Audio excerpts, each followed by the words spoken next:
We're entering a new series of Disney films, this time live action. So let's get cracking!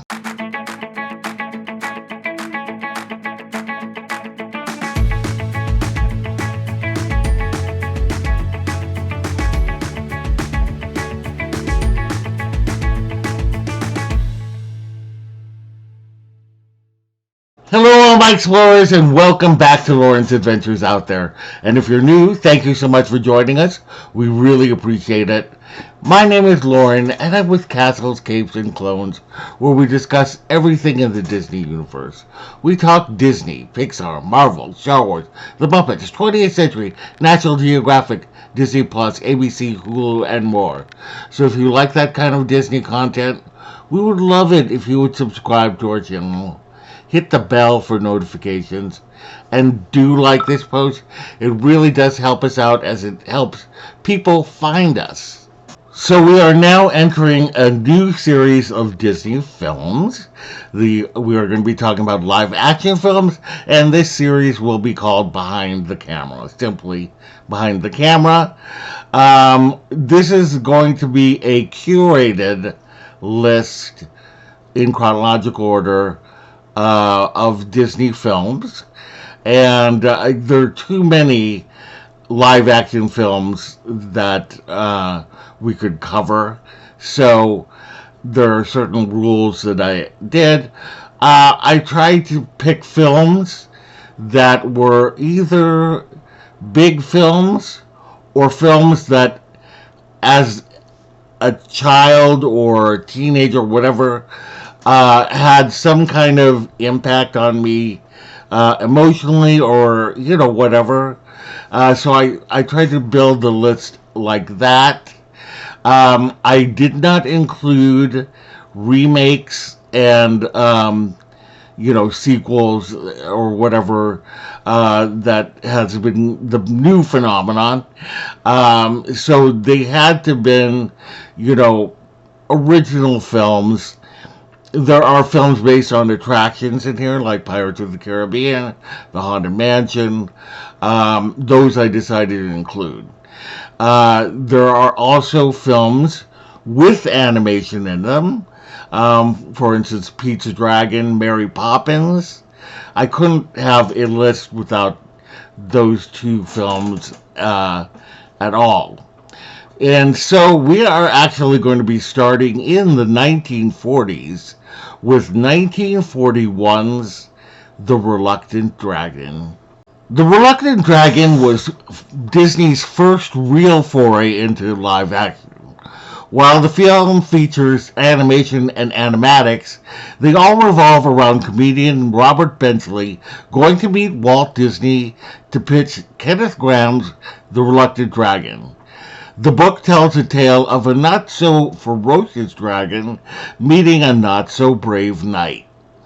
On his way to meet Disney, Benchley gets distracted and ends up going on a tour of what makes an animated film, from life drawing classes to animation to ink and paint and to the final project.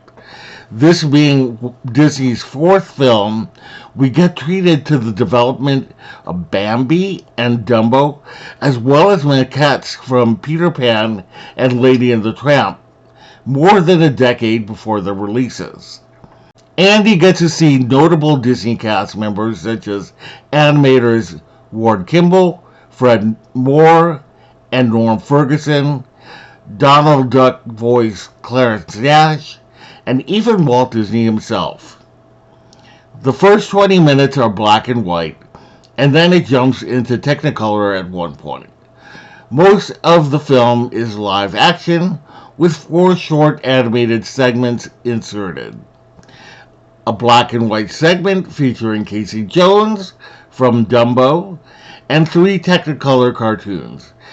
Baby Weems, which is presented as an animatic, Goofy's How to Ride a Horse, and the extended length short The Reluctant Dragon at the end. The film was released during the animators' strike of 1941. Strikers picketed the film's premiere with signs claiming unfair business practices, low pay, lack of recognition, and favoritism. At one theater, sympathizers wore a dragon costume that said, "The Reluctant Disney." Critics and audiences were disappointed that this film was not the traditional animated feature that they had become accustomed to. And the film has become sort of a forgotten gem, an experiment that Disney never did again, but most likely sparked his interest in expanding to live action. So, what did I think of The Reluctant Dragon? I love it. I love it, love it, love it. It is one of my favorite Disney movies, like, of all kinds of movies. The reason why is, I have been lucky enough to be able to go to Walt Disney Studios and just walk around and tour the place and see inside buildings and all that. And, the for the most part, the studio has not changed at all. I mean, you still have the animation building, even though it isn't used for animation anymore. It still bears the name. It still looks exactly the same. You got Pluto's Corner at Mickey. I can forget what Mickey Avenue and Dopey. I think Mickey Way and Dopey Avenue. I can't remember, but anyway, there's a famous. I'll insert a picture here of the famous corner that at Disney, but you still have many of the sound stages and things like that. Yes, the studio's changed, but in over 80 years, it almost looks exactly the same. And that's what I think is so marvelous about it. Also, while, they kind of make it look a little bit too easy in terms of the animation process, it is, fun to go and see pretty much every step that one takes to make an animated feature. From the life drawing classes. Disney, even to this day, still does, trips to different zoos if they're doing an animal film, or they'll go, to different places and just to sketch and get everything in there. So just the fact that they have that, and they were kind of sketching for Bambi in there. They had a little deer, which I think was really cool. And then just seeing the different pieces, and also like some of the actual animators involved in the show.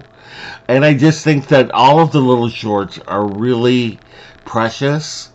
And The Reluctant Dragon is just such a cute little short. He could have released it as a silly symphony, but he released it as his package film. Now, there are questions: why did he decide to release this? It was pretty much a brand new studio at that time, so he might have wanted to present it as his new kind of playground to create the things that he wanted to create. Or it could have also been him trying to avoid the strike. I know that took a very emotional and physical toll on him. But either way, I think that it is, as I said before, a hidden gem that I absolutely love to watch every so often, just to, see all the magic.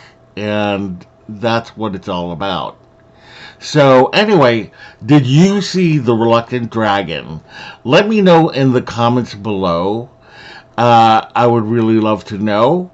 And if you had a good time today, we'd love it if you would subscribe to our channel, hit the bell for notifications, and do like this post, as it really does help us out. Visit us on all of our socials down below, and visit our website at www.castlescapesandclones.com. Thank you so much, everybody, and we will see you later. Bye!